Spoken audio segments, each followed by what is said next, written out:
Sir আমরা এখানে কিসের অভিযানে এসেছি? এখানে শুনছি গাঁজা বিক্রি করা হয়, আমরা গাঁজার ডিলারকে ধরতে এসেছি। তা আমরা তো একটা কিনে নিয়ে যাবো। গারমাটা আমরা গাঁজা কিনতে এসেছি, গাঁজা ডিলারকে ধরতে এসেছি। Yes sir.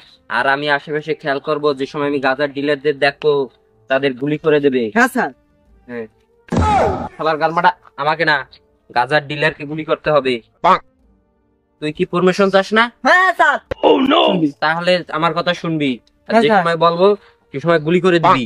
আমি দেখ, সাবধান সাবধান, কি দেখা যাচ্ছে গাঁজার ডিলার দে। গুলি কর, গুলি কর। ওরে মনা যৌবনটা বিতা গেল চাইয়া দেখলি না বাকল তোলা মেল মেল মেল মেল মেল হাবিল দে, হাবিল মেল মেল মেল। আমার ফোকা মারা শেষ। শালার গারমাটা সুস্কি কত দিছিস কেন?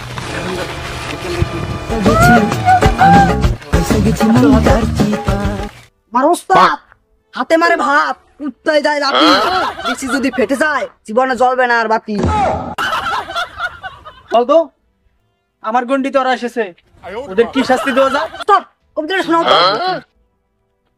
চেয়েছি প্রেম, হয়েছি রাজা, পাইনি ভালোবাসা, তাই খাই আমি গাঁজা। ওস্তাদ ওগুলো কি তোকে নাচ গিরি না কগদি সাই problem don't disturb, okay understand. ওনা বন্ধু তুই আমারে বোতা দাও বা কাই চালা